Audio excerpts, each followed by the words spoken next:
মোৰ জন্মদিন হিচাপে উদযাপন কৰাৰ পৰিৱৰ্তে ৫ ছেপ্টেম্বৰৰ দিনটো শিক্ষক দিৱস হিচাপে পালন কৰিলে মই বেছি সুখী হ'ম।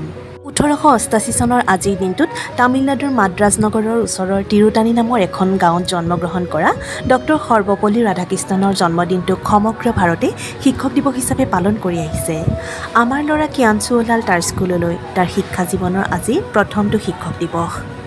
আজি শিক্ষাগুৰুসকলৰ দিন। শিক্ষাগুৰুসকলৰ এটি বিশেষ দিন। ঘৰতে কেক বনালোঁ আৰু মিঠাই লৈ গ'লোঁ তাৰ স্কুলৰ শিক্ষাগুৰুসকললৈ। সি এতিয়াও একো বুজি পোৱা হোৱা নাই, কিন্তু মাক হিচাপে যিহেতু এয়াও মোৰ প্ৰথম শিক্ষক দিৱস, সেয়ে মনটো কোনোবাখিনিত সঁচাকৈ ভাল লাগি আছে।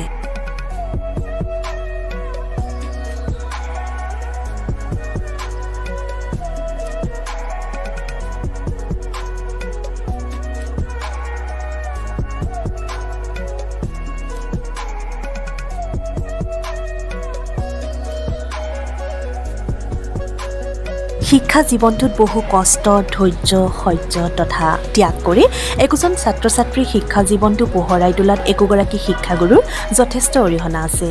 মনত পৰিছে মোৰ শিক্ষা জীৱনৰ প্ৰতিগৰাকী শ্ৰদ্ধাৰ শিক্ষাগুৰুলৈ, তেখেতসকললৈ প্ৰণিপাত। এই চেগতে কিয়ানছৰ স্কুলৰ প্ৰতিগৰাকী শিক্ষাগুৰুলৈ মোৰ সশ্ৰদ্ধ প্ৰণাম আৰু ওলগ জনালোঁ।